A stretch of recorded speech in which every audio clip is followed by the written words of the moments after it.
Hello again, friends, and you are my friends, and welcome back to Talking Town, your Ipswich Town FC podcast. We are here, we'll remain here through lockdown. No matter what happens, as long as Town plays, we will be here for you guys, and hopefully we can share some good Town thoughts, some good Town opinions, and get that chat box lively. As always, as was the case in last week's show, if you've got something pressing that you want to discuss, if you've got an opinion, a thought, a question, whatever it may be, get yourself on the show. Just ask for the link and you can come on the show yourself and have your say. And the guys that be with me can obviously counteract those opinions and thoughts. We've got Ollie Hawkins coming up. An interview he did yesterday, by the way, not actually live. And we've got, of course, Matt and Rich. Let's kick things off by bringing in Mr. Media Mogul himself.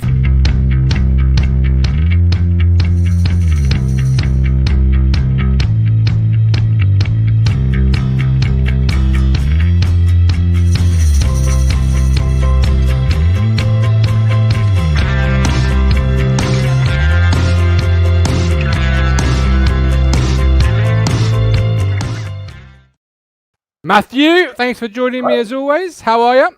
How you doing? You okay? Yeah, I'm very well, thank you. I'm excited to discuss Town today. Obviously, after the back of 2 wins during the week, the matchday ticket was lively yesterday as it was Tuesday. But I'm really excited to discuss Town and pull apart some opinions. How's your weekend been so far? I know you weren't on the ticket yesterday, so how was your weekend yesterday? It's all good, thanks. We had a little chilled one yesterday because we've been in London for half term. So we was having a bit of after a whirlwind of sightseeing, we was having a bit of a relaxed day yesterday. Lovely. I know you were obviously in the capital Friday, so you couldn't join me and this man for our Ipswich Town Ladies special. They are currently playing Norwich at the Nest. They are 1-0 to the good. So that's great to see. We'll keep you updated as we go through today's episode. And of course, I should have mentioned really, through lockdown, if you are wanting to watch some content, we've got the Luke Chambers special still on the channel. That was a really good show with appearances from Matt Holland. You know, the GOAT talking about the current Jason GOAT. Gazelle was in there, wasn't he? Jason was in there. Yeah, Jason was in there. And of course, we had fan favourite, the hard truth, Mr. Richard Moss. Beware, flash photography incoming.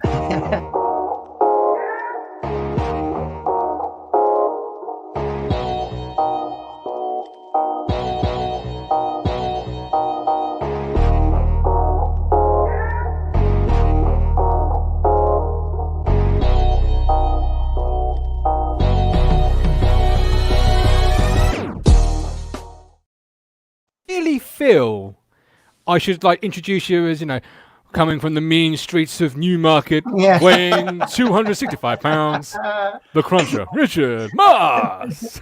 How are you? You need a new little video of me. Look, because I've got hair now, I've got a beard. I've actually managed to get a pre-lockdown haircut tomorrow. I was scrambling around last night thinking, oh no, don't want to shave. I'm not shaving. Me too, Wednesday. The missus don't like it shaved off, so I thought, no, I'm not. Is Cruncher off his tractor yet? Yeah, I'm off my tractor. Yeah, I was busy this morning. Busy at work. You certainly were, yes. What is it you actually do on that tractor, apart from obviously listen to a fantastic podcast like ours? Oh, I work hard. Me boss. Hello, Dave. Big Coventry fan. Great result against Reading. 3-2. Yeah. He's over the moon with that. He was a bit desolate before that, and I said keep the faith, and then one win, and it's all good, isn't it? We know what the Championship's like. It's a hard league. One win is all you need, but this week we've had 2 to celebrate, which is fantastic stuff. Obviously, yesterday 1-0, Town up to second. Would you say celebrate, Matt? Because I think celebrate is pushing it a little bit too much. We didn't have Cool in the gang on, did we, last night? No, booming out when we beat Crewe 1-0 at home. No. I didn't. No, I thought it was a good result. I thought Crewe are a good side who have been playing together now for a number of years in a system that they all know, and they are the Coventry, if you like. They've been put together over a number of years, and you could sell it. They all knew where they played. They all knew their specific role in the system. Darren McAnthony's not a mug. When he says a team's going to be a dark horse for a playoff, sit up and listen. Who was the guy on the left-hand side up front? Was it Kirk? Yes. He was very impressive. I thought he was their best player. It was. Yeah, we got away with one. I think if they'd have had a striker, we'd have. Look, we're going to get that into was it. Another player that our friend Luke Penning had identified pre-match as someone who's going to be dangerous. So props to Luke. Very good. Yeah, Luke's on it. Luke knows his stuff. But it was a really good end-to-end game. Crewe played us the way we've been itching to be played. Is that fair to say? We've often said if teams came here to play football, we would be better. Well, we looked, to me, I mean, I'm going back to what Rich just said. It wasn't a call of the game moment. We looked outdated compared to their style. I know you've said they're coming up with momentum. I think they finished second, didn't they, in League Two? So they've come up with the momentum of being promoted. So that's always gives you a little swagger to your step, doesn't it? But we looked I don't know, we looked tired, we looked old, we looked lethargic. We didn't have we've said before on this show, haven't we? Even this week, after the Gillingham game, I think you guys were saying, where was the intent? Where was the tempo? That was all to be seen during the... there is the dog. Careful. Careful. He's putting his tail up there. I thought he was going to let another one go, Mike. Yeah, that was the wrong end, wasn't it? That was Gillingham, mate. That was. Yeah, it was their performance was everything that we've been crying out for at Town. Yeah. And is it asking too much for our players and our manager, given the level of experience across the years, to have some kind of system and know the role that you're playing? Are we asking too much there? It was interesting, Matt, because the club put out the 2004 game yesterday morning, the 6-4. What a match. 6-4. And if you our defending was calamitous in that game, wasn't it? But if you if you watch that and the attacking intent we showed, the goals, and then you watch that game yesterday, it's like it's night and day, isn't it? It is night and day. And I felt like, what does it take for Ipswich to put in a decent first half performance at Portman Road? You said at half time, Rich, didn't you? It'll be better in the second half. And I suppose it was because we won. Yeah, they did improve, and they've probably in all the games we've been better second half at home. But look, can we really grumble? Last season, 6 wins in 17 at home. We've won 5 out of 5 at home. We haven't conceded a goal. It's the manner. I think sometimes it's the manner that we win in because look, 1-0, 4-0. It's obviously different. Look, it's all 3 points at the end of the day. But I'd really love them to come out there on the front foot from the first whistle. Take the game to them. But at least he was honest yesterday, Lambert. He didn't come out and say we were incredible, we were really good. This was listening to our show. There you go, Andrew. He admitted they were poor, and they were really poor first half. And we were lucky we weren't behind at the interval. It makes me think back. It makes me think back to when Bobby Robson was at Barcelona and they were winning, I think, 5-0 against Rayo Vallecano. And the Barca fans, when they've got a bit of displeasure or in Spanish football, had the white hankies out. And he couldn't understand it. And the press the next day did. Look, Will likes my tracksuit top. This is old school. I got this, I think it was in the 90s. I was going to say it's got a bit of an old school look to it. But going back to that point, 5-0 at half time against Vallecano. And Bobby could understand why the fans were displeased with the performance. And the paper said the next day, you're winning the games, but not in the style that we like. And I feel like that's probably a good analogy of what's going on at Ipswich. We're winning the games, but not in the style that we like. And also there's parallels to last season. Everyone talked about last season. We're winning the games, but it was kind of glossed over because we were like top of the table. Well, we're now joint top of the table and winning games in a very unconvincing fashion. Will that parallel continue to us dropping down the table as it did last season? I don't know. Just be careful because history's repeating itself a little bit. Well, it's interesting. But not playing very well. It was interesting. I heard Mick Mills. I listened this morning to the phone in from yesterday, and Mick Mills reckons he says we are probably 6th or 7th best team in this league. When you stack them all up together, no good, that is it. No, it's not. I said, I'll still stick by. I'll still stick by. We finished 6th in the league. Is that really good enough? No. Not with our budget. Is that going to be good enough for Sunderland? No. Probably not going to be good enough for Peterborough. They've got a smaller budget than us, but they've got ambition, right? And they're no surprise they're top of the table after getting off to a bit of a lousy start themselves. Yeah. Well, it's this division, if anything, is a marathon, not a sprint. And, obviously we set off so fast last year, almost like a 17-year-old at his first house party, down in the Jaeger bombs, like we're going out of fashion, and then we're crashed before midnight. We need to obviously be aware that, yes, we're not winning games in the style that Ipswich Town are accustomed to. But then... What is that style, though? Because we've been searching for a style for a long while. And, it's Lambert's been here 2 years, and now... He's stuck on this. Well, we call it 4-3-3. Is it really a 4-3-3? I don't really know. No, and 2-0. Oh, Saints. Go That was on. scored. 2-0 to the ladies. 6 more to go for my prediction. I said 8. I think you went 8, didn't you, Martin? I did, yeah. So, yeah, we are winning. I come away from that game yesterday and I felt flat, Matt. I'll be honest. I don't want to be coming on here and people say, oh, you're doom and gloom rich again. I watched that game and, yeah, I'm happy we won. But I'm just being honest. I'm just being honest. I wasn't happy how we played. We've had 2 games. I did say on the pod last Sunday, 2 games at home against Gillingham and Crewe that we should win, which we have won. We haven't played well in both of them, I don't think. The test comes on Tuesday when we go to the Stadium of Light. You know, that is the acid test for me because that's going to say a lot, not just for me, I think for a lot of people, because I'm expecting us to go there, Matt, and I think we'll lose. I don't think we're going to win. Yeah. No, be and confident, I don't want to feel like be bold, be brave. We're Town. There's nothing in the performances, Martin, to suggest we're going to go to the Stadium of Light and win. But in a way, yesterday was almost a wake-up call. We have so many wake-up calls as Town fans. See, I agree with that. Look, Tiffin 8 there, because if we went away and we played poorly and we win 1-0 on Tuesday, no one's going to moan, oh, we didn't play very well. It'll be, we've finally beaten a good side. When we play Crewe at home, do we expect... But this is it. Do we expect too much? Do we expect too much?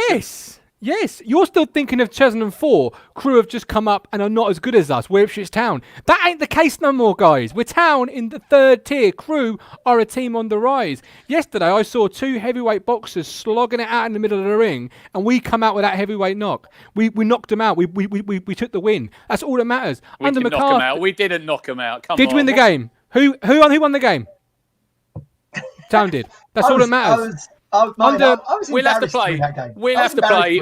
We cannot play that way for the whole season and expect to get out of this league. Because if we think we can get out of the league playing like that, we're living in a dream world. I'm sorry, we can't play that. We can't play like that every single week. You won't do, and you won't do. You'll have peaks and troughs in the season. It's whether you can come through the tests like yesterday in the valley and come through it. Look at McCarthy's playoff year. Do you remember? Do you sit there and go, that playoff year? Oh no, we played poorly against. We had someone who scored 20. We had someone who's scoring 27 goals, Martin. We've got Ollie Hawkins up front. So if you want to compare, because I did say at half time, and I'll still stick by it. He is one of the worst strikers I've seen in a Town shirt for a long time. Ballant Badger, probably on the same level.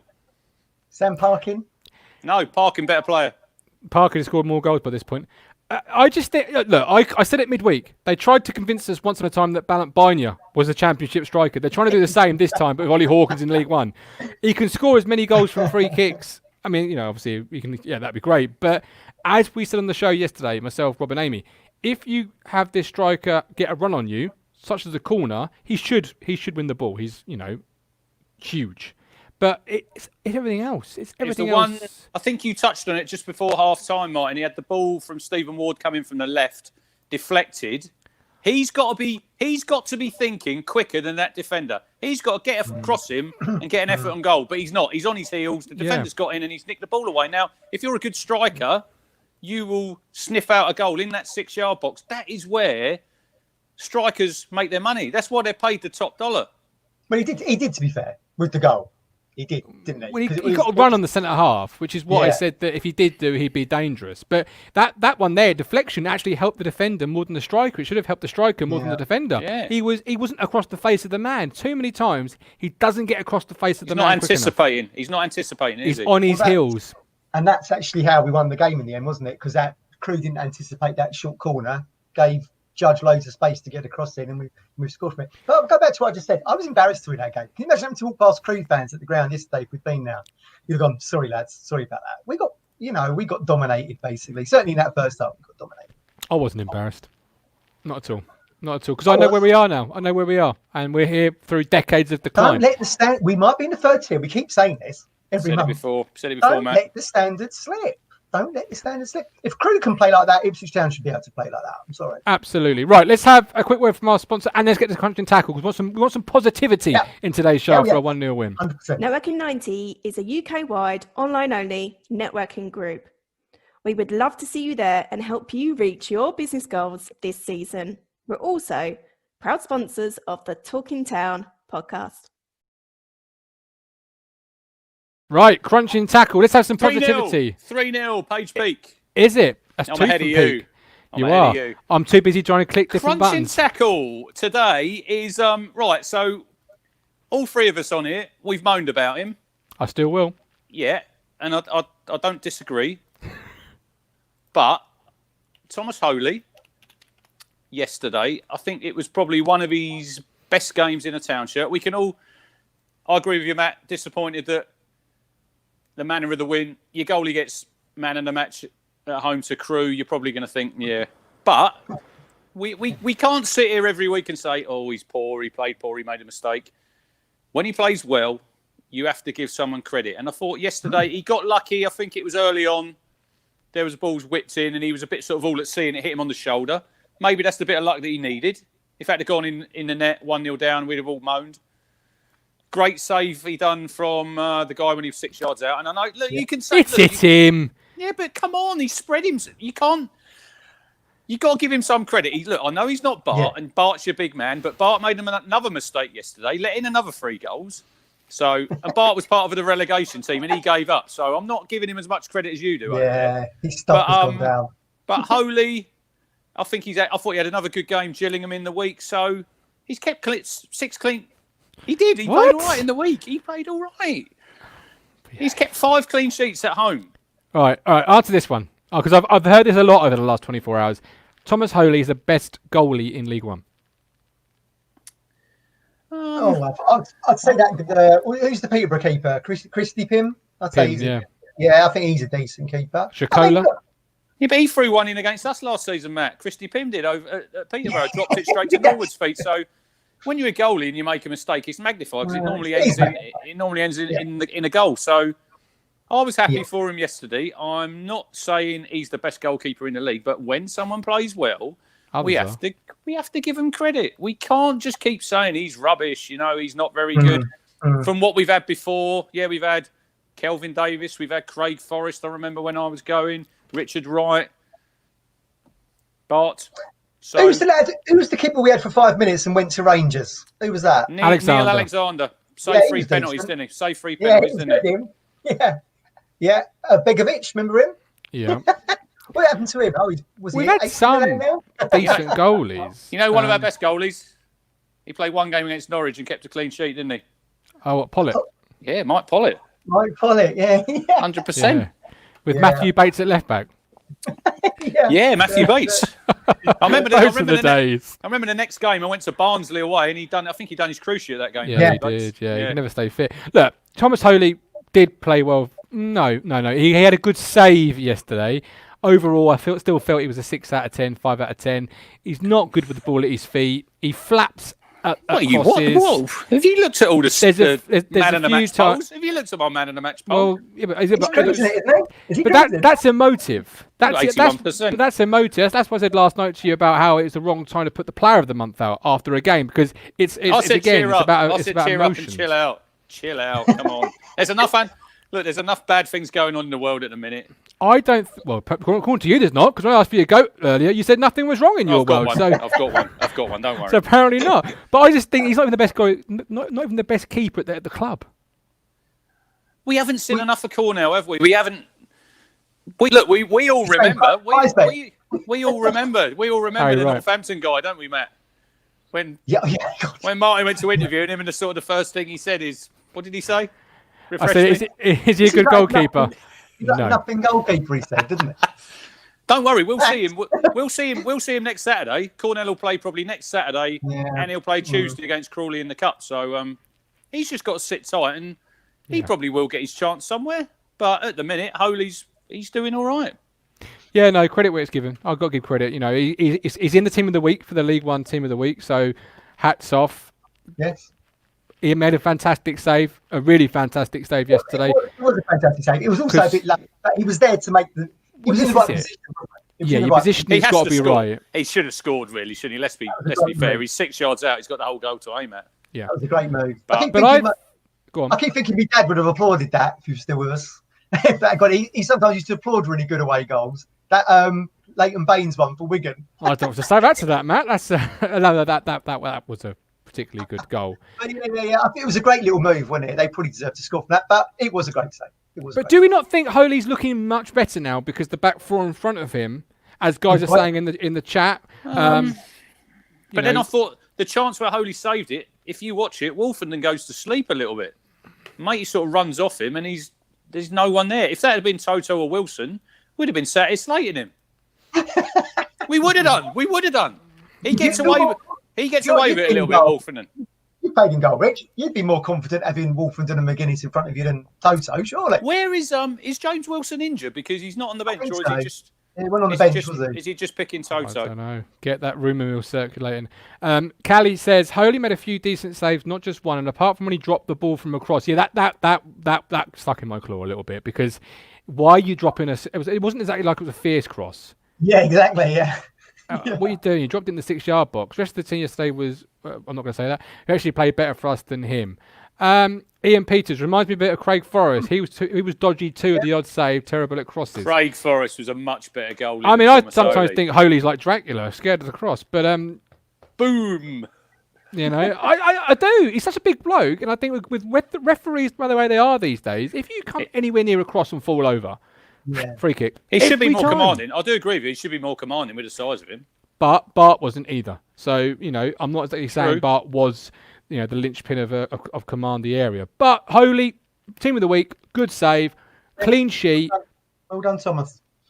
What can you say more than that, really? You know, all he has to do is roll the ball out to McGuinness and Wolfenden and let the two, you know, let Adams and Bold be Adams and Bold. You know, them two are fantastic defenders together. They really complement each other really well. But Mick Mills, if you listen to his post-game comments, he thinks that they might not be able to play together. And he thinks one of them might. I was a bit surprised at that. Why? He said they're both young, and maybe you need someone a bit more. No, not for me. I'll play both of them. Now I've seen them in two games together. I don't know. Matt, I don't know why he would think that. I mean, listen, Mick Mills knows more about defending than I do. But I mean, they've played together twice now, and with 2 clean sheets. So. David Gregory. Neil Gregory was in. Oh, do you remember that game? Did you go to that game when Neil Gregory was in goal and he let 5 in against Charlton? No, I wasn't at that one. 5-1. That was. Craig Forrest got injured that day. Showing your age a little bit. Don't look it though, do I? Showing your age. Look, I don't know why you wouldn't play McGuinness and Wolfenden together. We've been crying out for it on here, to be fair. Yeah, that back four yesterday was really good, really good. Yeah. Chambers is playing in peak Chambers form I've ever seen him play in. To be fair, he's not making a mistake. He's alert, switched on. We don't even have to. Good. Are we missing Vincent Young? No, I don't think so. At the minute, he's a quality player. He's a quality player, but you're not seeing him until the new. I don't think you'll see him till the new year. Honestly, what's going on there? Because I've not got a clue. Wasn't it an Achilles injury? So they said. So why is Stephen Ward, who's 10 years older than him? Trust me, I know the human body is different for every single person. Yeah. But isn't it concerning that, you know, the aging pro gets back, but we don't even have an update on? He's not even on the grass. Do you think he's had an op that we don't know about? Maybe. There's more to it than just a sore Achilles. Yeah, you think. Yeah, because originally they took him out of the equation. It was precautionary, I'm sure. Yeah, it was. It was a sore Achilles. Hard grounds, Matt, again. Yeah. There's more to it than that. I wonder if he's had minor surgery. We just don't know about it. I don't know. We'll get It's one of those things I hate about football. I want transparency. It's like this whole salary cap rubbish. If you bring in a salary cap in, make it transparent. Make contracts transparent, agent fees transparent. So the fan at home is more engaged, more alert, more in tune with what's going on. You know, and I think football clubs would actually benefit from fans knowing more, because fans wouldn't say, "Oh, let's go and buy so-and-so," if they knew exactly how much room the salary cap had in it. You'd say, "Well, we can't go and get so-and-so unless we make a few moves." Well, I like the way we do go on about them a lot on here, about Peterborough. They put their list was out before the season. It showed what gaps they've got in it. He's even admitted, Darren McCanty, that they've still left a little bit of room if they needed to add another one. Yeah. You know, he's open and honest, whereas us, we don't know what's going on there. Every club is. Look at Andy Holt, iFollow figures. Someone says to him, "Andy, you've got the iFollow figures." Just some random fan, boom, they're on Twitter 5 seconds later. Don't forget, you didn't even know what Marcus Evans looked like for about 6 years of his reign. No one see it town. I mean, come on. So if Mike Davies says we're missing KVY, which I'm not saying he's not a good player. He's played 9 games. I think people need to realise he's only played 9 games in a year. If he comes in the team, where does Luke Chambers go? Because Chambers is playing, I would say arguably, this is his best football he's played since he's been at the football club. Yeah. Why? Yeah, This is what always annoyed me with Castro Cito, because he perhaps wasn't the greatest fullback, but I always felt he could push further forward into a winger role. Why can't? I thought you were going to mention it. What? I know. I'm plucking him out. I'm plucking him out of somewhere. I'm alert today. I've had my Weetabix. But KVY, why can't he play ahead of Chambers? Move Edwards to the left. Then you'll have 2 pacey players, and you can allow KVY to go and influence a bit further up the field, and you keep Chambers at right back. Like, why? But why are managers so intent on? No, he's a defender. He must play in defence. That's where he can play. Like, but with the salary cap as well, Mike, that's interesting because I think now you're going to have to. You might have to sort of move some people around. You know, you're going to have to. You haven't got the money to spend on a certain position. You think, could he play in that position? And I think he could play further forward. Yeah, why not? He might get 10 goals, Matt, if he plays on the right. He might get 20. Here's a bet for you, right? Take the over and the under on this one. KVY will score more goals despite playing probably less games than Ollie Hawkins. I did say 6. Oh, yeah, I'd take that. Yeah, I think he would. I did say 6 yesterday. Isn't that bad though? Look, he's doing his best for us, Ollie. Okay, it's not his fault that Portsmouth have released him and Ipswich have signed him up, and with that comes expectation from our fan base. But I've said it before on the show. The reason he got released by Portsmouth is because they didn't think he was good enough for their first 11. So why should he be good enough for our first 11? But at the moment, as Rob said yesterday, Hawkins is our mainstay striker right now with everyone, injured. Isn't it? I did see you having your conversation on the forum with the guy who likened him to Bobby Firmino, and I thought, what? Everyone's got an opinion. Absolutely. Not always right, but everyone's got an opinion. And look, I get it, right? He does a lot of work that you don't necessarily see a stat column for. But, as I think even the interview on iFolly said yesterday, striker's got to score goals. And he got a goal yesterday. Fantastic. See, I was surprised they took him off because I thought, coming towards the end of the game, you need someone up to hold the ball. And then he put Jackson on. I know Jackson runs around a lot more, but I just thought it was a bit of a... I disagree. I thought the substitutions all yesterday were a bit... He took Bishop off, who was our best midfielder. He gave Keenan Bennett another 5 minutes, was it? Keenan Georgiou. Yeah, Keenan Georgiou. That's what he's turning into, isn't he? Anthony Giorgio. That's what he is. Oh, the thing is, I think Rob said it best yesterday on the matchday ticket. Hawkins is okay if the ball comes to his feet, but if it goes anywhere away from him and you say chase it, that ain't his game. Whereas Jackson, you can pop a ball into the channel and Jackson will chase, and the defender who is 75th minute, 80th minute is starting a tyre, they're scared stiff of someone like KV Jackson because you can't defend against pace, and if you give him a run on you, you're in trouble. So I could see why that change did come. I want to see more Bennetts. I want to see Bennetts and Edwards on the same pitch. That's exciting me. Yeah, I think it was quite obvious that Bennetts would probably come on for Sears. I'd say maybe he's a little bit unlucky not to get a start ahead of Sears, maybe. But I mean, what a piece of control Freddie had. Don't get me started on him and Judge, man. I know this is coming, but that bit of control where he was away, wasn't he? And he controlled the ball and he just bounced out about 10, 20 yards ahead of him, and the chance was gone, wasn't it? Just frustrating, really. But here you go. What's your media mogul story, Matt? It's the Crewe manager, isn't it? David Artell is going to be my media mogul story. Okay, we'll leave that for now. So let's go to Judge and Sears then. Let's move on to that because I think the conversation in the chat box is moving on to Judge and Sears. Andrew Arbon, welcome in, Andrew. I hope you're well. Hi, Andrew. What does Judge bring that Bennett doesn't bring? Exactly, that's a very good point. Go on. Well, he played yesterday in his favoured position, apparently, didn't he? That number 10 role. He did get the assist, to be fair to him. I did think it was quite interesting because on your show pre-game, Amy was saying he's a great player, and then by the end, she'd agreed with everybody else there, didn't she? I thought it was quite funny. He is a good player, isn't he? But I still think we're probably, and I think Amy probably said this as well. You're thinking back to this Alan Judge who was at Brentford, and he has been a good player. Yeah, he has been a good year. But you're right. He's not in the year that he's been at Town, wherever it is now. Year plus he hasn't been a good player for us, has he? But I think as senior players, Matt, Freddie Sears and Judge, I expect a lot more from them. I really do. Yes. Yeah. I think, what do you bring to the team? You know, we could probably... Alan Judge, when he was on loan, when we got relegated, was it 2 seasons ago, he looked quite impressive, didn't he? But was it because we were so poor and he stood out? Because since we've been in League One, you would have thought Alan Judge is an international footballer. He would stand out in this division, but he doesn't. He doesn't stand out for me. He's just another player, isn't he? He seems to have. I mean, we keep saying. I said to you yesterday when we saw he was in the team, we were like, "Oh God, another headless chicken roll." He just feels like he's just all over the shop, isn't he? He's just all over the shop. I just don't get it. He did get the assist yesterday. It was a nice crossing. So fair play to him for that. But in terms of the 90 minutes, what's he providing to the team? Does the team lose structure? Does it lose fluidity when he's not in the position he's supposed to be in? I don't know. It's a really strange one. I thought he'd be one of the best players in League One, like you say, but he seems like another player in League One at the moment. All right. Claim. Are we putting him in the best position to succeed? And I don't mean position as in on the pitch. I mean, with Ollie Hawkins, the Portsmouth guy said it, and we've said it. We've seen it with our own eyes watching him play. Your tactic surely has to be into Hawkins' feet and then runners on from Hawkins. Yeah. Alan Judge ain't a runner.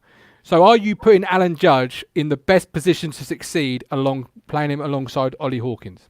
So where do you play him then? We've debated this before. Where do you play him? Maybe there's no room for him in the team anymore. Do you change the striker? No, I don't know. But my thinking is, if you change the striker, let's say you put anybody else up the front, and you put the ball into Judge's feet, not Hawkins, and you make Judge the centrepiece, if you like, to all go through him, so into Judge, and then Judge dictates play and pops it where it needs to go, instead of into Hawkins and then runners on from Hawkins, because Judge is all about getting on the ball, isn't he? That's why we saw him so deep in the second half, because he's all about getting on the ball. But then Willie against Accrington, no? He played in that role against Accrington. He did. But exactly, he was everywhere. To me, I'll say, Matt, Alan Judge, he's busy doing nothing. That's a very good point. Because he's around, he's everywhere, but he doesn't do anything. And I think he's starved, personally. He wants to get on the ball.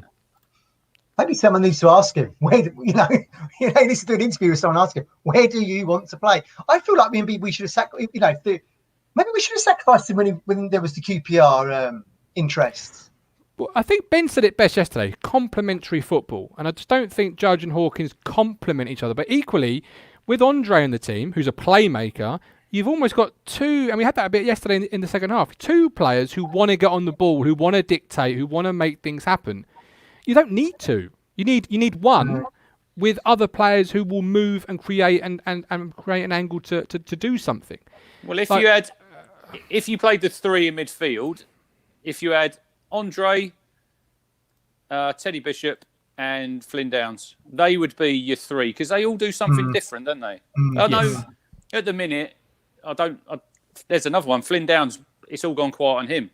When does he come back? Because I think, and I agree with you, Martin, Dazell's the one who suffers that he's not in the team, and we've got no one else at the club who can play that role. You know, they're all much of a muchness. The midfield we've got, it is very lightweight. It's all very tippy-tappy. It's nice, pretty patterns. But when you need that man to get his foot in... Look, Downs can get his foot in. I think he can play as well. I'm not saying he can't play, but you need someone like him, especially going to Sunderland midweek. You need a Flynn Downs in there, because if you play Judge, Bishop and Andre, them three in there, that worries me a little bit. Yeah.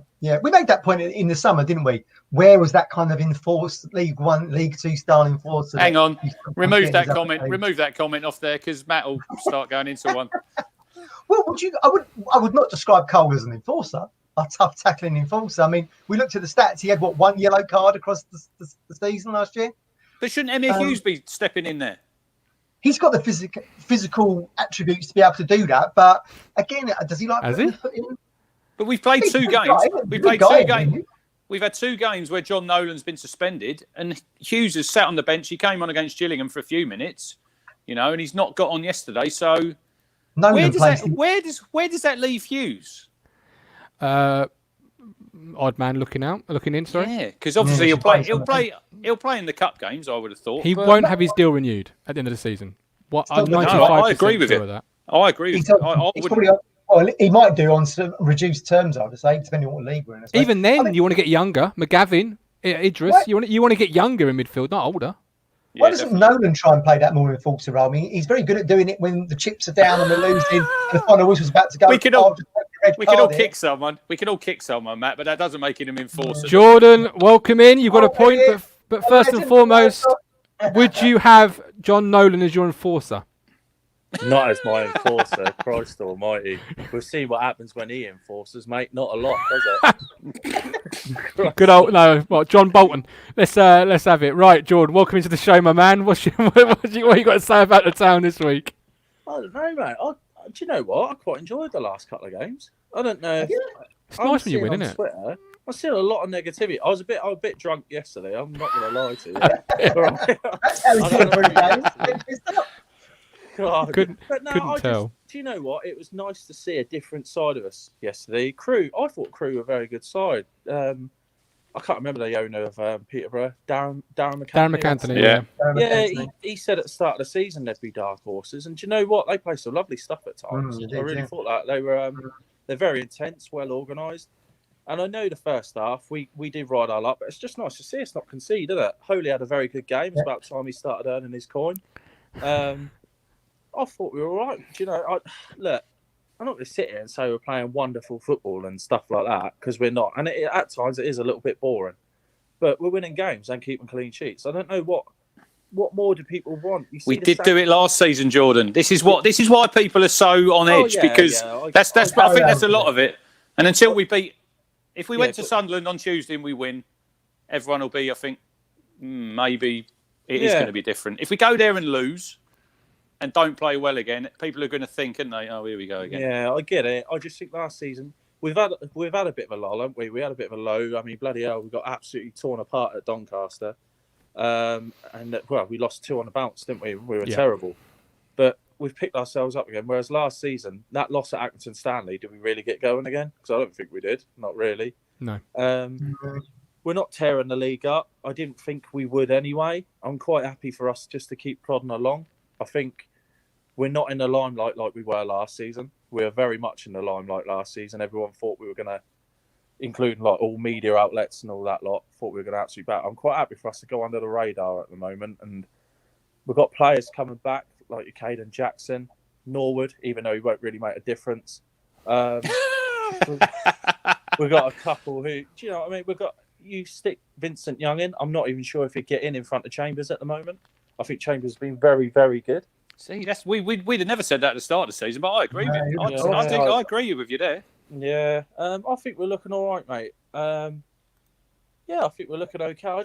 It's fine lines, though, isn't it, Jordan? It's fine lines. I mean, let's look at another scenario. Bishop doesn't take that opportunity on the edge of the box against Gillingham last seconds.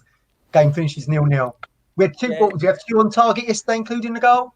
Could easily have lost. Say that a lot, though. You could say if we didn't have Daryl Murphy, we wouldn't have got in the playoffs. Do you know what is it, Jordan? You said earlier, if me granddad will should be a bike. Good old Chino. I just think people sometimes just. I mean, I'm probably the most negative person when it comes to Ipswich Town because I'm so fed up with it. I've grown up in an era where I didn't even see the playoffs really because I was too young. I certainly didn't see Europe. I mean, Christ Almighty. But, you could be supporting Norwich up your neck of the woods, couldn't you? What's that? You could be supporting Norwich up your neck of the woods. Come on, let's not go there. The man's got integrity. I just feel like sometimes people, even when we win games, straight away they're just on a negative. Do you know what I mean? What more do you want out of the last 2 games? Wins and clean sheets. The centre-back pairing's been changed. James Wilson's out, thank God. And it's just, I don't see what more you could be like. Do you know what I mean? I do get that. I would ordinarily agree with you, but I just think there's I said at the top of the show, I just think there's parallels to last season here. And you do have to look at the bigger picture. Okay, let's look at the bigger picture. We go up second, for example. Say people win the league, we go up second, right? How are we going to cope in the Championship with Lambert at the helm, playing this style with those players? Not very well. Yeah, isn't the answer to that question? But at the same time, you don't want to stay in the league, do you? No, No. Well, no, exactly. We're in a rock and a hard place. You don't want to be staying down here in the third tier with a salary cap influencing what we're doing. But look at the injury list. Like, if I'd said to you at the start of the year, you're going to play without Downs, without Jackson, without Norwood, Wolfenden won't be in the team, but yet you're somehow going to be second come November the 1st, you would have said, "Oh, I don't know about that." But then if you look at the fixtures, they have been kind, haven't they? And if you look at the fixtures, we don't play many teams like Sunderland, Portsmouth, Peterborough. We don't have a run of games where we're playing them all back to back. They're sort of spread out, dotted about. So even if say we did lose a game, I think our next league game, is it Shrewsbury at home? So it's another game where you expect to have another win. So you might lose a few games here and there, but it's like last season we played Peterborough, then we had Coventry, I think, and but then you've got to play them all. It does show you, Rich, just show you, boys, how poor the league is really, because we was in relegation form, weren't we, from that kind of Accrington loss onwards last season, and we still were probably no worse than fourth until we actually dropped off the cliff at we still went February, top March again at some point, didn't we? Yeah. We were terrible. What about Freddie Sears? Because Alan Judge has taken a bit of a hammering over the last 24 hours from the ITFC community, but Freddie gets away with it at times and is playing, in my opinion, off some goodwill. Does he? Is the goodwill running out with you three? Are you still on the Freddie bandwagon? Where do we sit with Freddie Sears, guys? I'll give him a red earlier. I don't know. That says it all, that. Freddie Sears is one of them players that I think he gets in a team because of his link-up play more than anything. And his experience, because we've got a lot of young heads in there, haven't we? Now, it's quite weird because I think Freddie Sears is 16-year-old at West Ham still. But, I know what you mean. Yeah, I do. He's not quite like that anymore, is he? Yeah. See, that's interesting. You just said he's experienced, Jordan. So he's an experienced player. Alan Judge is an experienced player. As senior players, shouldn't they be doing more? Well, you could say they let us down last season, really, can't you? I mean, he should be doing more. I agree. Then you have to ask, what other League One teams does he walk straight into? And I'd say there's quite a few. Really? Quite a few. Yeah, I'd say.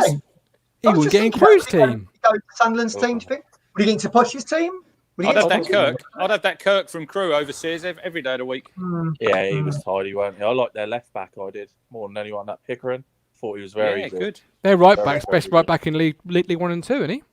That's what they said.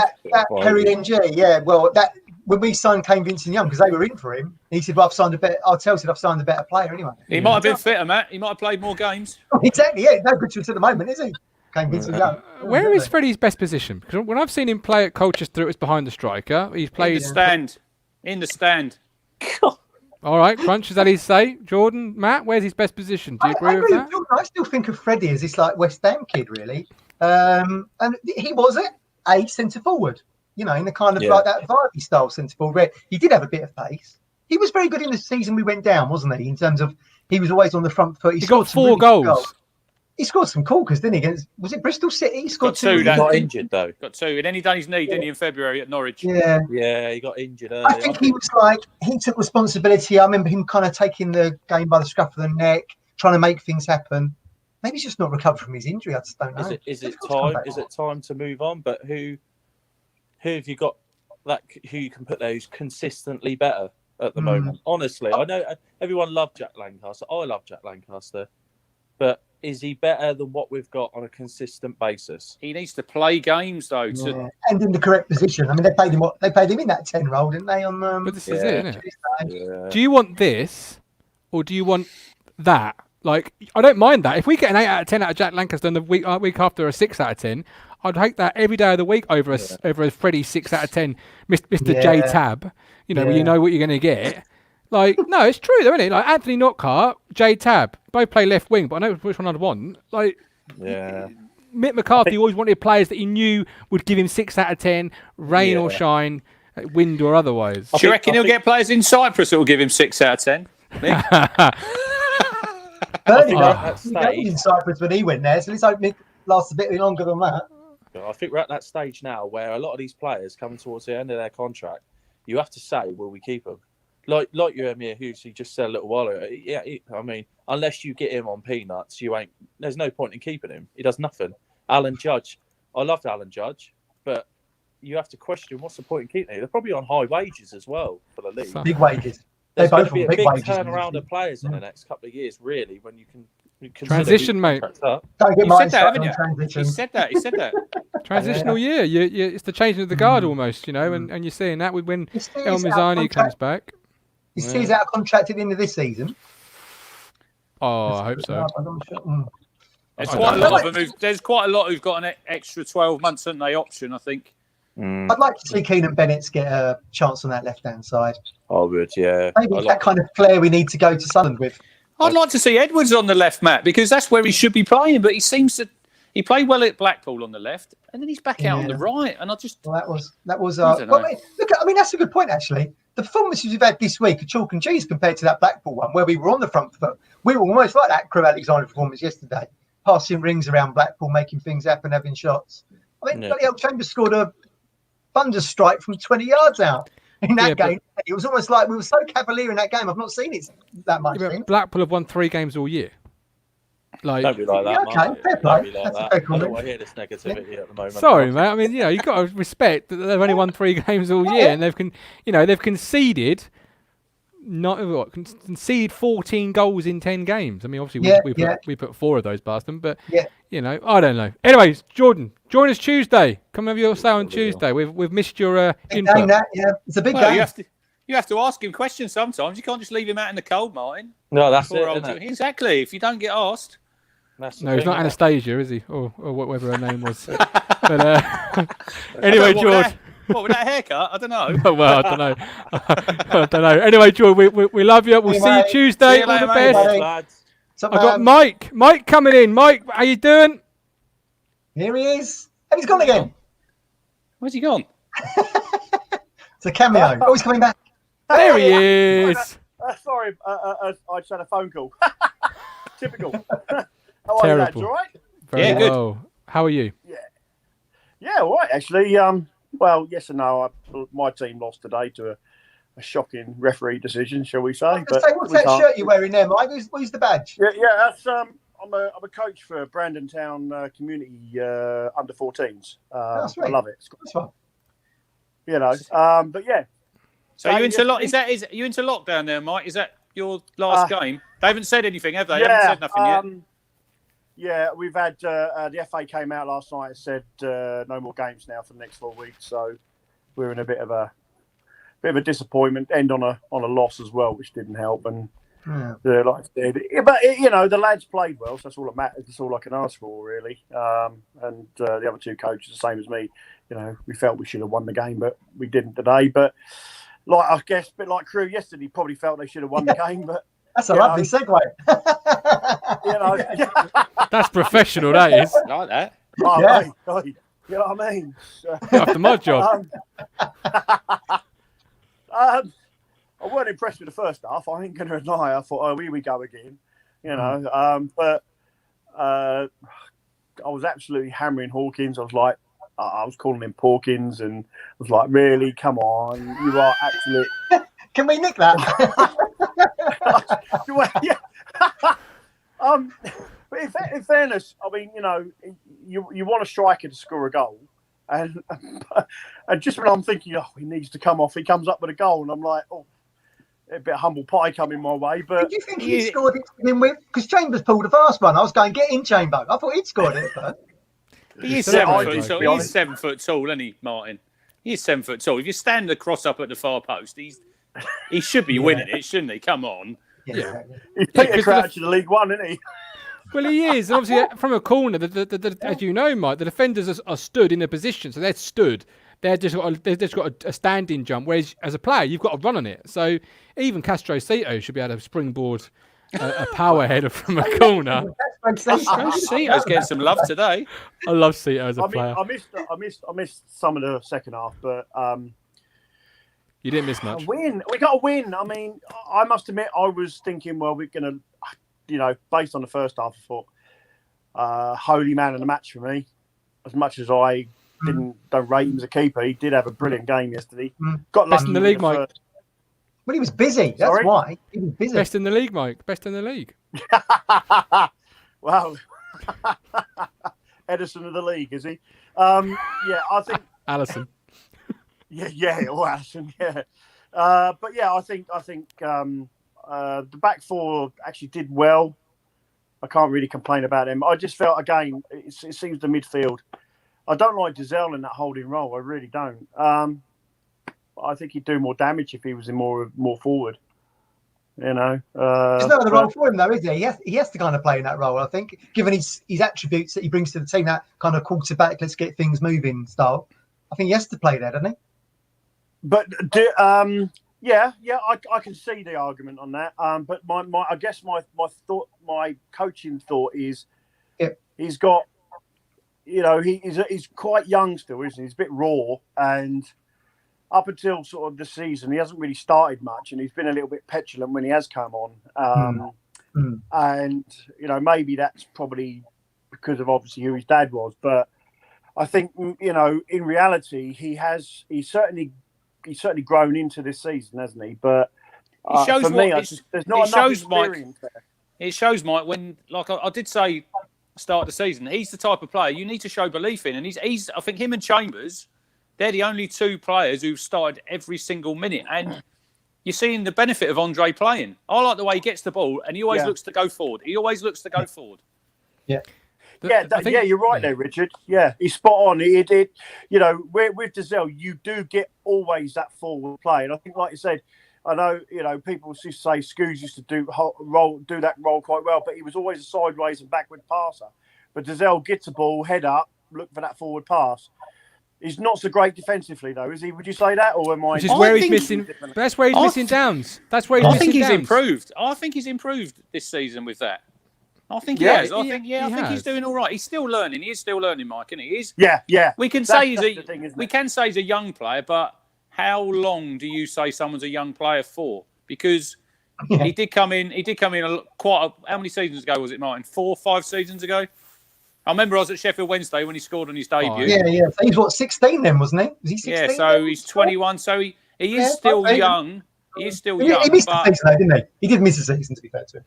Well, I think with what Mike's saying, I think if Downs was available, you would see him be more adventurous and do that Wednesday type of run into the box. I think with Downs not being there, you look at your midfield options, Mike, and you haven't got anybody else who can kind of sit and just dictate play.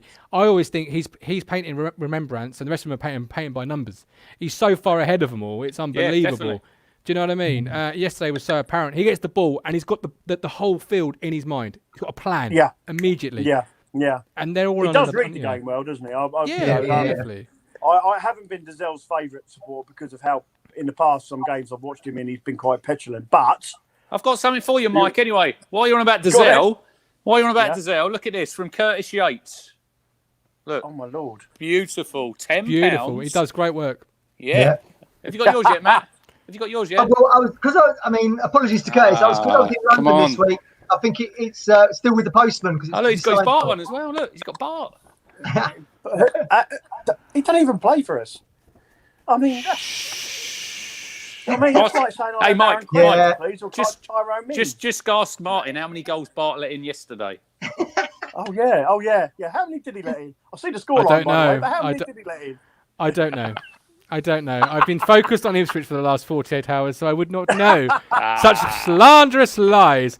Mike? Hold on a minute. You're not a closet Championship fan on an Ipswich Town podcast, are you? Well, no, I am wearing my town shirt, despite, doing Championship shows.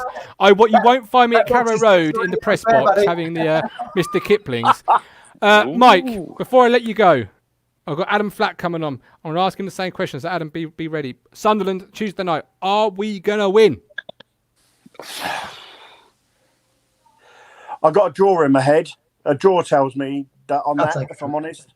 I'll take a point. I went for a draw yesterday with Crewe, and I think, maybe Sunderland. Look, if we win that, then I'll start having a bit more belief, I think. I'm still concerned the way we play. I think we still need a bit more emphasis in the play, but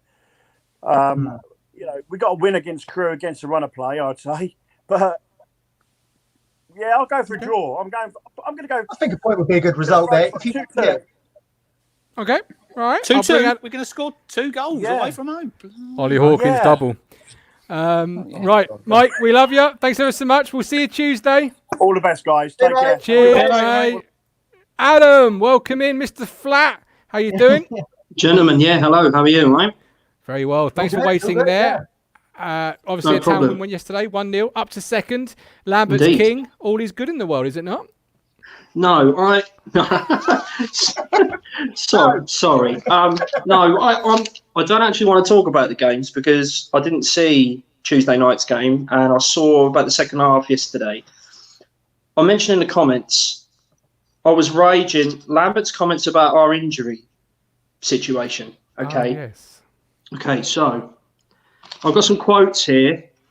Now, I'm not looking for like casualty type, ER type explanations about what's wrong with an individual, but it's got to be better than some of the chod that Lambert read out on Friday. Okay, so here we go. And this is before we knew what the team was. Okay, so Judgy will hopefully be okay. We'll have to wait and see today how he is. Regarding Aaron Drinan, doing well.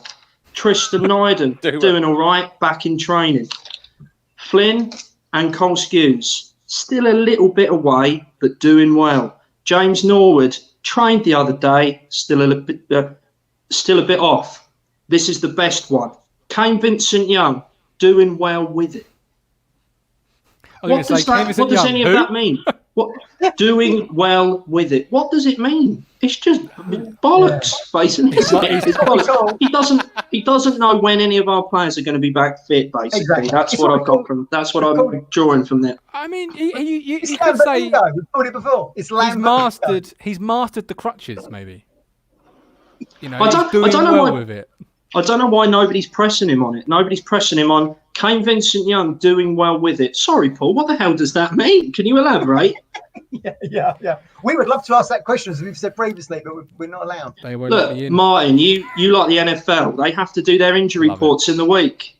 Every day. There's so much more transparency in that sport than there is in this one. It's nuts. And I'm sure it's not just an Ipswich thing. I'm sure it's something that other clubs have to put up with as well. But it's nonsense. Yeah. It's like also getting back out of the stone, isn't it? I know someone who used to interview him when he was the Colchester gaffer, and he would say to me, it's absolute. You've got to work really hard just to get a standard answer from him. Look, as I said earlier, I'm not looking for, Charlie from Casualty to be wheeled out to suddenly start reeling off what the problem is.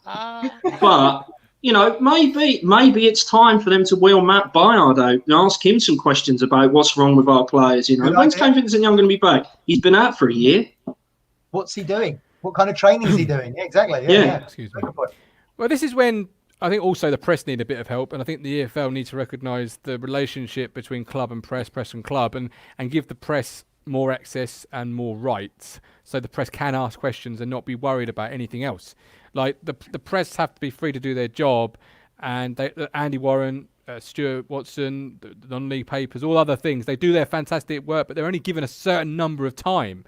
You've got Paul Lambert for 20 minutes, and if he rabbits on about whatever, that's it. Time's gone. You've got to get your questions in, get your clickbait or your sound bites rather, and move on. So it's a relationship, isn't it, Matt? Obviously, you've worked in that field. EFL needs to give the press more. You've got to see it from the Ipswich side as well, because it's quite risky always putting a manager up for interview or a player up for interview. There's always risk there, and there's always nervousness there, because they might say something that turns into a bigger story. So from Ipswich's side, they're probably they're trying to give you less amount of information as possible, so it doesn't turn into a bigger story. Like we're saying here, why isn't Kane Vincent Young only played 9 games in a year or whatever? So they're trying to negate that as well. So you've got to see it from Ipswich's side of it. But Lambert's a master of it. The Lambert lingo, he's a master of actually not telling you anything, which makes the whole process redundant. Because no one's any the wiser. So it's actually just a box ticking exercise at the end of the day. Well, this is it, and this is where I first felt the EFL maybe could give the press more rights and more security in their rights. And the clubs would never want that. They would never want that. So the Lambert certainly wouldn't want that. That's why you see Matt Gill do an interview in smaller games, or Stuart Taylor doing it. He doesn't really want to do the media. It's just the thing he has to do because of the, like you say, because of the broadcast, right? It's just I really feel for all press, local and national, because you are walking a tightrope, and you've got to get the right questions at the right time for your readership. Yeah. But you've equally got to do your job correctly. But you see a lot of transparency on the continent. If you pick up Gazzetta in Italy or Marca in Spain, they will actually tell you what the training regime was. Warmed up for 10 minutes, then they had 5-a-side for half an hour. There's a lot more transparency. Because the magnifying glass is on the club 24/7. The club used some of these players to sell tickets, to sell season tickets, to sell merchandise. And we're told, he's on the pitch, he's a little bit off, can't really tell you when he's going to be back. Yeah. But, You're 100% right. Yeah. 100% right. Yeah, absolutely. We'd love to ask those questions, but we can't, unfortunately. No. How about Tuesday? Before I let you go, Adam, are we going to win? Same lineup, judging and seers up front. What do you want? I'm not sure. I think if we can get out of there with a point, would be good. I think if you look, because we brought the Blackpool game forward, they've got quite a bit of time off after the Sunderland game. They're obviously assuming that he plays a second string against Portsmouth. He'll do the same against Crawley. I think we'll be fine. But it'll give some of our first team players more of a chance to get back fit. But I think if we can get away with a point there, that'll be good. Okay, brilliant. Yeah. It could be a good return, wouldn't it? 3 games, 7 points. Pretty good, definitely. Perfect. All right, Adam, we love you. We appreciate you. Hopefully see you Tuesday. Right, Adam. Good to see you, Top bud. man. We'll have the Media Mogul story now. The Media Mogul story in association with Networking 90. Don't be left in the dark. Get networking. Head to www.networking90.co.uk for more information. What we got, Matt? Yeah, so I thought, I really enjoyed watching Crewe yesterday, which got me thinking more about David Artell, a name that's under the radar. As a young manager, I think he's 39, 40. It was interesting to see how he thought, because I would imagine he was probably a little bit down, having performed so well as a team that was in League 2 last season. They've come to Ipswich, which is still the big fish in League 1. And he said it was a terrific performance, an outstanding performance at times, but if you don't put the ball in the net, it can sometimes end up as a cruel afternoon, and that's what it was. That's football. You sometimes win games you don't deserve to win. Today we've lost a game we didn't deserve to lose. And going back to your boxing analogy, Martin, if it was a boxing match, it would have been stopped. They've had a standing count after 20 minutes and another one for 40 minutes, and they would have been stopped 15 minutes into the second half. Must have blinked on this it's not a boxing match, it's a game of football, and we didn't score the goals. But it actually got me thinking back, looking a little bit further into what Adam said last week. Funny, he was just on the show now, where he said, when we're looking at someone who will eventually be Lambert's successor, that kind of thinking style manager, and he was talking maybe of the constant. But maybe Artell fits that. He did a degree in forensic biology, having been inspired after training watching Diagnosis Murder with Dick Van Dyke and his son Darren. Got him interested in police forensics. So he did a degree in that. And he said, I've got a real thirst for learning. And, I do a lot of reading. I listen to a lot of podcasts. If you do a lot of learning, you're going to stay ahead of the curve. Did he say listen to a lot of podcasts there, Matt? Do you reckon he listens to Talking Town? He listens to one called Masterminds and The Price of Football, the Kieran Maguire one. But who knows? He might tune in. We're bigging him up. But, the players do, because at half time Crunchers slated Bishop, everyone slated Hawkins, and they've come back and done us. Yeah, exactly. The other week. So we are on the TV in the dressing room. I'm sure of it. It got me thinking that had the shoe been on the other foot and that had been Lambert doing the interview, would he have said an incredible performance? He probably would have done. But it was interesting to say that we didn't do the job properly in the end. We didn't score the goals. But I mean, he was capped 7 times by Gibraltar, Artell, and played for numerous clubs. He had a spell at Crewe. I think most of his games was at Morecambe. He played in the Welsh non-league. Sometimes that experience is just as good as Paul Lambert saying, I played for Dortmund in the Champions League. You've experienced the game at the other end, but as Rich will know, you meet a lot of people in the grassroots game. That all goes into the melting pot when you've got your opportunity to be a manager, So keep an eye on him, because I think he played some really good stuff with them yesterday. Good up-and-coming manager. Okay, fair enough. I think he's at the end of not the end, but he's in the middle of a project that's a number of years in the making. I think you'd have to give him the same sort of time here, and I don't think he's got time here if he came here, for example. Like Lambert, He might. You're right, man. I was thinking this earlier. He might think I'm an up-and-coming manager, English manager. If she's tried that before, Paul Hurst. He only got 15 games. I'll stay where I am, thanks. I've done 200 games as a group boss. But maybe he's looking. Our next manager's Alan Kirbishley. What is the goal for Crewe? The goal for Crewe is probably to get into the Championship. That's probably their Premier League. But yeah, again, we've got. I keep saying. I said last week I didn't think Lambert would be here at Christmas. I still stand by that. He's a guy that maybe ticks the boxes. Absolutely. Has anyone seen the fantastic video that Stuart Watson, Andy Warren have put out for the playoff 2000? I've not had a chance. Being in London, I've not had a chance to see. But Rich was waxing lyrical about it. Yeah, I watched it, and I spoke to you, Martin, on Thursday before we went on air for the women's special. It's a double-edged sword, really, because you watch it and you enjoy it, and look, I can remember I was at the Bolton away game. I was obviously at the home game at the final. I can remember them just like they're yesterday. But then when you watch it and then you think, yeah, this is great, but look how far we've fallen, and we're probably never going to get back to this sort of level in my lifetime. I don't think we'll ever be look, Norwich has scored. Well done. Go back. But it was just the ending with Tony Mowbray and Marcus Stewart, Matt, and make sure you got your Kleenex ready. Yeah, yeah, I keep hearing people say I've got a tear in my eye watching this bit. Marcus had to sort of step off camera, and Mowbray, it was keep talking because I'll read a message from Adam Tanner that he sent me about. I can't watch it. And I will eventually at some point in my life watch it, no doubt, but I can't watch it because it hurts. It's raw. It's almost like, I've been married, I've got divorced, and I've found the wedding video in the attic. When it's the anniversary, I'll watch it with some vodka and some rubbish food, and I'll cry and I'll go, "Oh, it was so great." But then the next day, I don't want to think about it again. I want to just go, right, that was good, but we are where we are now, in whatever situation I'm in. Right now, we aren't the same club as back then. We haven't got the same people in charge as back then. We had the opportunity to go and buy a Marcus Stewart when we had McCarthy sitting top of the table. We went and got Freddie Sears. No disrespect to Freddie Sears, he's not Marcus Stewart. We are never going to be that club ever again, and that hurts right here. And I can't watch it, and I will, but it hurts too much. So this is what Adam said about Tony Mowbray, Matt. He said Mogger was a great leader, amazing. He was a broken man when he arrived and really struggled because his wife had died, and you'll see it in there. I know he was going to quit on a few occasions. We played Oxford away and were 3-1 down at the break, and he was terrible and got dragged at half-time. He was distraught. And then he put so strong mentally. And you think, Tony Mowbray, I remember when he signed, and I think we played Wolves at home, one of his early games, and I thought, blimey, he is so off the pace. But then when you watch that, and then you know what he's been through, and then...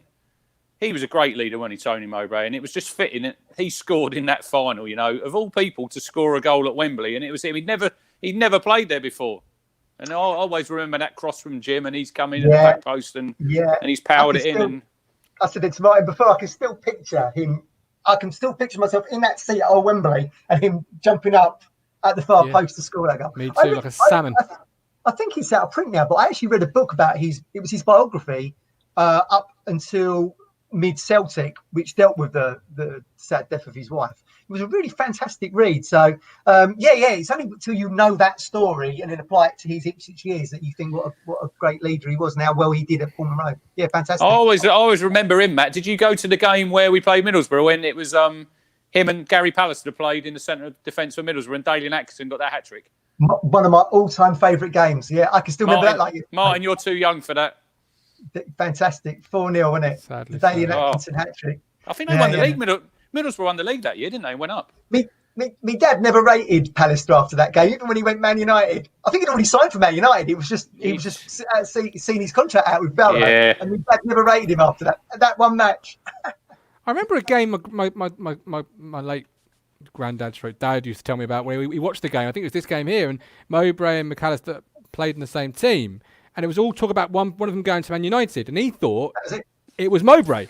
He was the best defender they had. It was going to be Tony Mowbray. And instead it was Gary Pallister. Sorry, not McAllister, but Gary Pallister. And I think you can put the goal. You can put it into YouTube. You can see the goal. It's fantastic. What a them first two the first 2 goals he gets, Matt, he just sort of drives at 25 yards and absolutely got a rocket any daily and top corner. But look at that team. Man. Look at It that was so team good.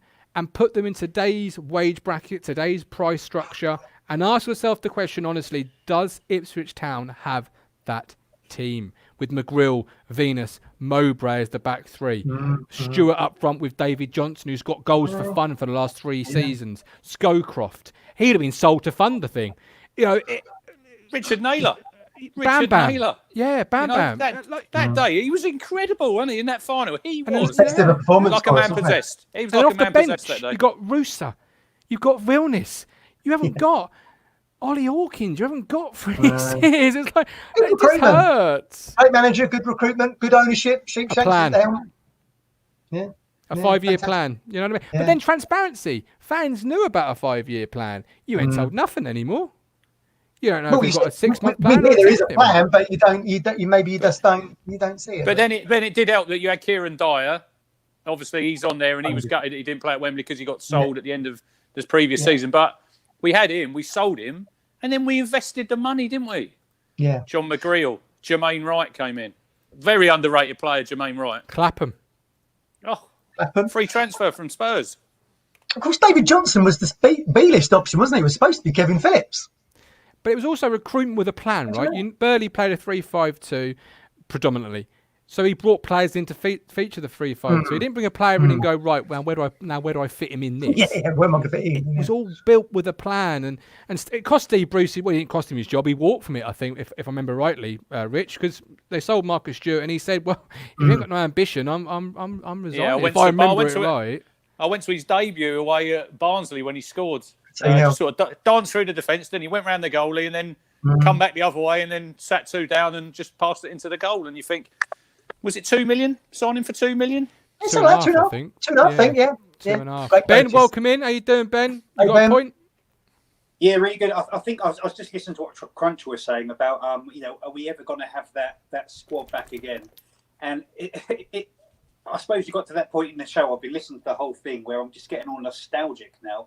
And I don't know, because a whole series of events had to happen to get to that stage. How good we were for so long. We were always up in the playoffs. We were getting beaten by West Ham every other year. And remembering that Wembley game, and I didn't know that about Mowbray, you just telling me that. And I think that's such a lovely story to tell on here. And it's really poignant, and we all remember it. For me, the Wembley day obviously was incredible, but for me, the semi-final was still the greatest game of football I've ever seen live in the whole of my life. Every now and again, when I get sad that we're in League One and we're getting sort of outplayed by Crewe for 45 minutes, I go on YouTube and I look at the highlights, and I think, my God, to have that back again. That from front to back, that team was incredible. I think it was just one of those stars aligning. It was the right manager with the right history at the right time. It just aligned for us, and it kind of makes you think, will that ever happen again? No. Of course, we would all love to think so. I would give anything to have a night like that again. I can't see it happening, and if it does, it's going to take a decade. See, I agree with Ben there, because I don't know if you went to the away game at the Reebok, Ben, and we were 2-0 down. Yeah. David Johnson was injured.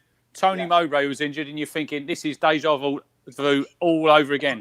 And then Marcus Stewart pulls that goal like 25 yards out. It just bounces, top corner. And it's just like little moments. I always remember the late Dale Roberts and his reaction to when he scored that equaliser. You know, when he's gone round the goalie and he's come back on his left foot, and you think, oh, you just love for days like that. But it's that key word, right? Big moments require big characters. Yeah. You're 2-0 down, as you say, it could go just crumble, just lay down and die. But there was big characters stepped up. Stewart with quality, Holland in midfield. We were in a different mindset back then, weren't we? We've gone 2 down. Somebody Stewart scores that goal. Our mindset back then was, we'll probably win this now. But also, you've got to factor in, you've got to kind of balance it, the culture of the club and the owner we have. But also, football was a really different game back then. And I think, I don't want to get into a whole debate about money, because you can do a whole 5 podcasts about it. But the climate and the money in football now would probably restrict it ever happening again ever, unless you do something, like a Bournemouth. But even when they went up, they have money behind them. But I just feel sorry for, I'm 36. I was mid-teens when that was all happening in 2000. I was 15, 16. There's a whole generation of fans right now who have never experienced that. The only thing they've experienced is the dross of trying to. I've got 3 kids, Ben. I've got three young boys, so 16, 12 and 10, and it's like, they see a playoff season under McCarthy, and that is it. But they still look. We can't go at the minute. They still watch the games. They still got the shirts, and you think, I'd just love for something like that for them in the years ahead, to have a day out like that at Wembley. Yeah. I know Matt would probably take a final at Wembley in the Papa John's trophy, wouldn't he? We're still one of 6 clubs that's not played at New Wembley. I mean, that's a terrible stat, isn't it? It is. But then again, and it's not about money. Those games and the squad to remember, those amazing moments that Marcus, the Magilton hat trick, 2 penalties. If Carlsberg done football matches, and I think what do we have to? What is our thing now? What are those memories? Because when I look back at that, it's not just the football. It's the getting the train to London. It's walking down the Wembley Way with 30,000 Ipswich fans. It's going outside the ground after the playoff final, and every street corner was just strangers hugging and celebrating. All these kids now, who are the future of our supporters, what incentive do they have to really give their money, their time, their effort, their emotions to a club? Yes, I done it because that was paid back to me, in a sense, as a supporter, as a consumer, whatever you are, because you had these magic moments. So where are the magic moments? That's interesting. You say you were a supporter and you got paid back, but you had a chairman there, Sheepshanks, who you'd see him in the away end. You'd see him as I remember. I think it's when we played Helsingborgs. Today was, when was that? 2001. Today's like the day when we're at Helsingborgs. I see some pictures on Carl Fuller's Twitter of Jim. What's the bar? I was in it. I can't remember. But David Sheepshanks was in that bar, and they all carried him through there. And you think, that's the chairman. Could you see? Look, we could get into a whole debate here about Marcus Evans, and that's a rabbit hole. That is. I mean, you could do that for hours. But you're absolutely right. But that then comes down to culture. What's the culture of the club? And I think a lot of it. And I'm not going to get into a Marcus Evans debate, because again, it's fruitless and it's not going to go anywhere. But it starts from the top and works its way down. And at least we had a chairman, Sheepshanks, who wasn't perfect, but he loved the club. He supported the club. He wasn't just a financially back it. He was one of the team. He was the 12th man, if you were, And, he was a fan, wasn't he? He was a fan. First and foremost. Yeah. It's why Ben, you saying that makes me think that's why this season's so critical to us, because of the salary cap and everything. But it's now an opportunity for fans to see us win the League One title. Plus, then you've got momentum again, haven't you? Yeah. And maybe it's a sad irony that the ones. Let's say this is the season, good start, top of the league. Probably all going to come undone again, but we hope the supporters. No one's going to see it. No one's going to be at the ground. No one's going to get there an hour early just to soak up the day. So, it's so much riding on this match. Let's get up there. Let's have a beer. Let's chat to our friends. There's friends you have in your life in support you only see in the stands. You don't know who they are, do you? Exactly. You meet people at football. You say hi. You have a chat. Exactly. Things. Oh, where's your granddad? He wasn't here. I come to Ipswich Town matches with my whole family. We go back 3 generations of Ipswich Town. But my granddad was watching it in the 50s, and we still all go as a massive group. That's brilliant. You see people through the generations, and that. Don't you'll make me emotional. Don't. Don't. I've lost my granddad. Don't. It is true. Stories of UEFA, the late 70s, but I got to experience my generation's version of that in 2000. That was what I would tell my children about. Marcus Stewart, what a player he was. David Johnson, Mowbray. I can tell my children this, but I wonder what the 15-year-olds now, so Cruncher, your children, what will they tell their kids about this period of time? Jade Tab and Frank Newble. Yeah, but I hope, Ben, that like my kids, when they have kids, and because I went 84, my dad went just at the end of like the great team, so then it was a bit sort of flat, got relegated. John Duncan, I always remember one of my favourite seasons was the John Lyall side, because that was sort of, it wasn't really expected, you know. But when my kids get older and they have kids, I still want them to, I want to go, them take me, they take their kids, and this is how it continues. But we want something to look forward to, don't we? We don't. I know Martin says, getting back to it, it's a transitional season. It isn't. It is a season where we have to get out of this league, and it shows.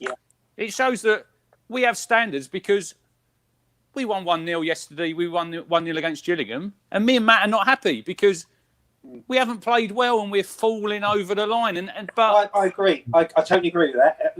And that's the thing, isn't it? That's how much the culture, that the kind of negative culture, can affect fans. Where even when we're winning, we're not happy, because you just expect it to go wrong. You just know, and this is not because we're cynical. It's because we've lived it for nearly 2 decades. We know that at some point this season, we're gonna struggle. We're gonna roll over. It'll be injuries, whether it be form, other teams working us out. I can't think of the last game I actually thought, my God, that was a great game. We were fantastic from start to finish. And if we get out this season by scrappy 1-0s and other teams being so crap they can't possibly win, that's not how you want to go up. Because the objective then is to actually go to the Championship with some kind of a squad that you can build on. Can you imagine, let's say we, by a miracle, we get promoted and we get 3 or 4 players in. Can you imagine us staying up in the Championship for even a season? But then, Ben, I don't think that's just, you're looking at Ipswich, you look at the teams who go up. Wycombe, struggling. Coventry, struggling. Rotherham, going to struggle. There is a massive gulf between League One and the Championship, because the money is massive. Yeah, but you can't do that. You can't say we're Ipswich Town, so beating Crewe and Gillingham 1-0 is not good enough, and then say, look at Coventry and Wycombe. Like, we should always be, look, when we go up, we're bigger than them, we're bigger than Luton, we're going to be okay. The owners are going to invest some money in the club. It's going to be absolutely fine. That's what you need to be. If you're going to hold that high expectation level, you hold it regardless if you think it's a big gulf or not, because we should be in that division regardless. We should be on a parity with. We shouldn't have dropped out, though. We shouldn't have dropped out. But that's a whole different story, isn't it? Why we did. Yeah. But then every season or every good team needs a transition. Look at Burley. The year we lost 9-0, some would say that was a transitional season between the Lyall team and the Burley team, and it was a case of getting players out that Burley didn't like and getting players in that Burley didn't want. This year is a transitional season for me, for regardless of who's managing next year, because a lot of players who are perhaps not going to feature next year won't be here because their contract's up. Yes. You know, but those were good times, weren't they, Ben? Because you go down to Portman Road when George Burley was there, you knew you were going to be entertained. You knew there was going to be goals. Even when we lost, we're thinking, but we're going to fight for it. We go down fighting. I can't remember a lot of times that I walked away then, and I thought I'm so lucky to be a Town supporter. Then there are so many teams that came to play us back then that were rubbish. We were respected, though. We were respected. We were like, even when we got to the Premier League, a lot of people say we were everyone's second team, weren't we? Yeah, I heard that a lot. Yes. I'm just going to drop the link for the video into the chat. So if you haven't watched it, you can, and there is the link for it. I have got to move it on because of time. So let's grab some Sunderland thoughts very quickly. This is a long one today, isn't it? Are we doing the game of 2 halves? Is this like a game of 2 halves podcast? I'll get into that in a minute. So very quickly, Ben, thoughts on Sunderland? Do you think we're going to get the win? Same team? What do you think before I let you go? And then we'll do the game of 2 halves. I'll give you a real quick one. My gut says a well fought draw. I personally think it's probably the biggest game of the season, and this will determine whether we will get promoted or not. We lose against Sunderland, we just doing it all over again. We're losing against the good ones, and then we'll play a couple of crap teams and we'll win, and the expectation will raise. Then we'll play a good team and we'll lose. Tuesday is so important. You have no idea how important it actually is. If we go there, get a result, do you know what? I'm on board. Let's SS Piss League. Let's leave. Perfect. Right, Ben. Thanks so much. Cheers, Ben. We'll see you Tuesday. See you Tuesday. Cheers, Ben. Cheers, Ben. What do you two think then, very quickly? Obviously, we're back here Tuesday, 6:30 for the Sunderland live stream match day ticket. Score, team, what do you think? It's going to be a really tough game. Ipswich haven't really done much in the last 2 matches to make me think we'll go there and win. So I just hope we can probably get a draw out of it. Okay. What do you mean, Rich? Rabbit Man says Sunderland will win. Sorry. See, normally going to the stadium you're going to have 25, 30,000. Like we've said before, Martin, it's home advantage means nothing. You know, we go in there on the night and it's 11 versus 11. You've got no crowd there. I'll make a couple of changes. I'll probably bring in Hughes for Judge, and I'd bring in Lancaster for Sears. I'll go 4-2-3-1. We've got nothing to fear. Sunderland, big club by name. On the pitch, they're nothing, are they, really? But we need to show a bit of belief to go there. And I totally agree with what Ben said. If we win, the belief will grow amongst the supporters. If we go there and we turn up, and look, we probably would take a draw. I don't think that personally there'll be many goals. I think it's going to be 1-0 either way. Well, Nick Muller thinks 4-1 Town. Good old Nick. And 1-1 draw from Andrew. Thank you, Andrew. Ashley Bell, the long travel up there on the day concerns me. However, I think we'll win. I will tell you my thoughts on Tuesday. So now we'll move ourselves on to the game of 2 halves. Cruncher, what have you got? What is it? How do you do it? Why are we doing it? Fill us in. Well, you can go to itfc.co.uk to sign up for the game of 2 halves. £10 or £5. It's going towards the Ipswich Town Academy, Ipswich Town Women. So you can do either 45 minutes, which is £5, or 90 minutes, which is a tenner. So you've got to do running, walking. You could do handstands, I suppose, backflips all the way. It's just like a game of football. And then I've done 3 already. I've done 6 miles. I've done 8 miles, but I've done 90 minutes. And then it all goes to the academy. Hashtag ITFC game of 2 halves when you've done it. Tag in the football club, the women's club, ITFC, the venue, ITFC, the academy. So it's a great cause, Going to the academy, going to the women's team. Yeah. What is it? 90 minutes. It's not a lot, is it, to go out and have a walk or have a run, get a bit of fresh air. Not a lot else you can do, obviously, at the minute with the lockdown coming. So get out there, and I've done one yesterday and it absolutely hammered it down. Got absolutely drenched. You've done quite a few miles, haven't you? So I've done 22 so far. So I've done 3 walks, and I'll probably get another 3 in this week. So not a lot else to do, is there, at the minute? Do you reckon Malcolm from Sore Feet's having a go? Or has he done enough walking? I think he's got enough credit in the bank, isn't he, really? He's raised enough money, hasn't he? I see he's raised enough money for the foundation. He's done it. Yeah, the foundation's there now. Well done, Malcolm. Well done. I think I did see him tweet the other day he might have another walk or something. So if he does it, I think we should get on it, Matt. Joe's going for a 0-0. Joe. Well, who knows? It's going to be a tight game. One goal. Callie's gone for the Callie will never come true. That will it? 1-0 snatch and grab. Hawkins again. No, he scored already. So yeah, that's fine. We're done. We're dusted. I would love to do it, but I just can't. So I won't. But credit to you, Rich. Credit to you, Matt. Credit to I'd just like to say, Martin. This is we got involved. I think back in March, April time, was it, Matt? When the first lockdown came along, you sent me a text, and I think, thanks very much for getting us involved in this, because it's great. And every Sunday, every game, we can't go to the games, but we can all get together here. We can all talk. Yeah. And if you got problems or something, we're all here to talk. We can talk football. We can talk. My Twitter's always open. I know your 2 Twitter's open as well. So if you're at home, you're feeling a bit down. His ain't. He's muted a lot of people, isn't he? But look, if you're at home and you're feeling low, come on here. We'll try and cheer you up. We all have an opinion about Ipswich Town. We all do out there. We don't mean that we're right. But it's a place we can all get together. I know you've changed your nickname now. He's changed his nickname, Matt. Did you know he's the landlord now? I know on match day ticket days, because it's a virtual pub, isn't it? It's the virtual pub. We're all coming together, discussing town, and just being a fan base, in modern, unpredictable times. Great community. Lots of games in November and December, so there's going to be lots of shows. Get involved. Come on. It was good like the other night. We're doing a bit of the women's team. It's good to get Joe and Tash on to give their views. So it's all happening here. You don't need to go to any other podcast. Just come here. Absolutely. And with that, with love, with care. See you Tuesday, 6:30. Come on, you Blues. Me, Steve, and Neil for we'll give Sunderland a walloping. We'll see you then with love, with care.